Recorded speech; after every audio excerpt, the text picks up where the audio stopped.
With the popularity of AI chat apps like Character AI, Pi, Spellbound, and the billions of shovelware give us money to be spicy or use voice chat apps on mobile, it creates an interesting idea for video games. Not really in large AA or AAA games, but definitely for smaller ones, offering a gimmick that some developers could use to center their game around. And of course, why wouldn't this begin with a game that has you trapped with a yandere Catgirl that will stab you to death if you upset her too much, assuming you're trying to escape? Being someone that enjoys fiddling around in apps like Character AI and Spellbound, I found the premise to be interesting and wanted to play it on the go. But how does an always online game with no controller support work on the Steam Deck? Well, we're gonna find out. Here is how I've got an AI2U with You Till The End to run on the original Steam Deck. For a quick summary, AI2U is a 3D game where you're trapped in a location with a Catgirl, witch, or holographic AI with more NPCs to be added later on.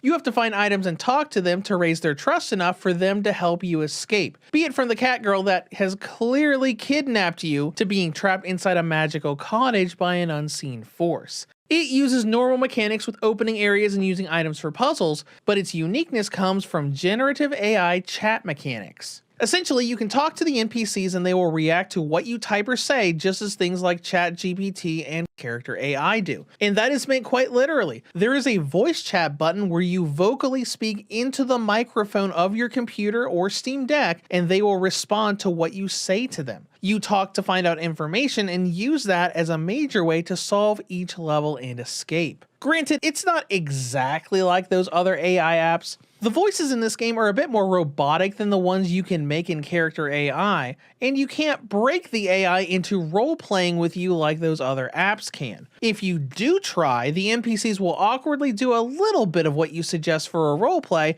but they'll never go into a role-playing mode, just talking about the roleplay itself, maybe offering one line of dialogue from their perspective, and quickly revert back to the actual scenario of the game. Now let's get to how this game runs on the Steam Deck. For reference, these tests were done on the initial early access version that released on January 23rd, 2025, when the game was given the Atrium Hub and customization for NPC personalities and costumes. First, this is an always online game. Being based on a sort of AI chat, you must be connected to the internet at all times when playing this game for it to access those chat servers. I tested this while at work with using my mobile hotspot and it worked pretty well. I got a couple extra seconds for each NPC reply to load, but nothing crazy. And before we get into performance, let's talk about the biggest hurdle of this game, making it work at all without a mouse and keyboard, which is the only supported control option. Thankfully, you can make this work. Obviously, the Steam Deck has to use the WASD and mouse control layout, letting the left analog stick use the WAS and D keys for movement, the right analog stick for moving the camera, and the L2 and R2 triggers to be left and right clicks for the mouse.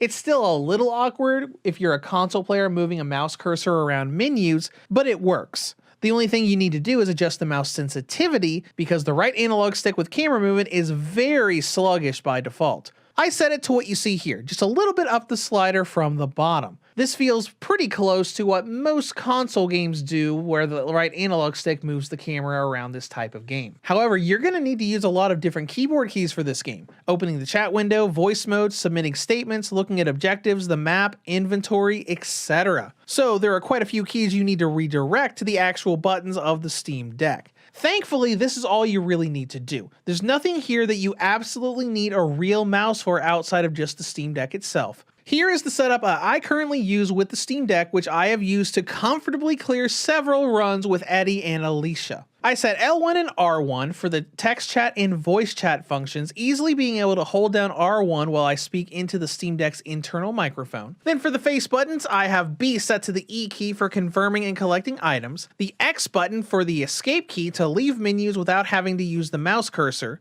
and the Y button for the backspace key in case a message needs to be edited as the voice recognition isn't always spot on. I also have the D-pad button set for the Q, Tab, and M keys that let you open objectives, the inventory, and the map in level 3. Finally, you can optionally have 3 of the extra L buttons on the back of the Steam Deck set for the numbers 1, 2, and 3 for equipped items that can be toggled while walking around. But that feature isn't all that crucial, so you don't have to do that last part, especially if you want to play this game on a TV with a wireless controller outside of the Steam Deck itself. Now this setup works well for the most part, but there's a little bit of jankiness here and there. Moving the mouse cursor is a little annoying for smaller menus like changing graphical options, and it's a bit awkward when the voice recognition doesn't read what you say properly. Thankfully, you can easily tap the X button or escape key to open the menu, which clears the entire message and lets you start again, though you do have to actually submit your empty statement before re-toggling the voice mode.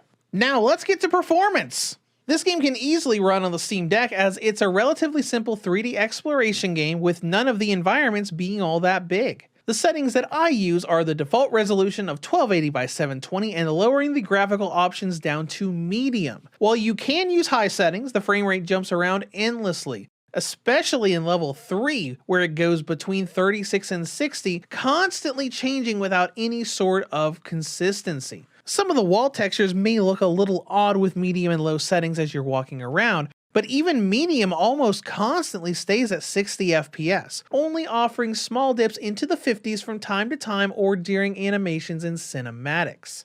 That's all I have for performance. You just hit medium and you're good to go, so let's move on to battery life. This is fairly decent. Despite being an always online game, AI2U will give you about 2.5 hours out of a single charge of the original Steam Deck. Now, as all this comes together, would I recommend this for Steam Deck users? I'd say yes. If you're into this sort of thing, you can make a custom control scheme and make this a very playable game on the Steam Deck despite not having any controller support. Now, you're going to have a bit of awkwardness here and there with the mouse cursor on the settings menu, but once you have your setup made, it's mostly smooth sailing at that nice 60 FPS on low or medium settings. And that's all I have for you today. I'll be back soon with more handheld PC performance and reviews. If you have any comments or questions, feel free to leave them below. Thank you for watching, and have a great day.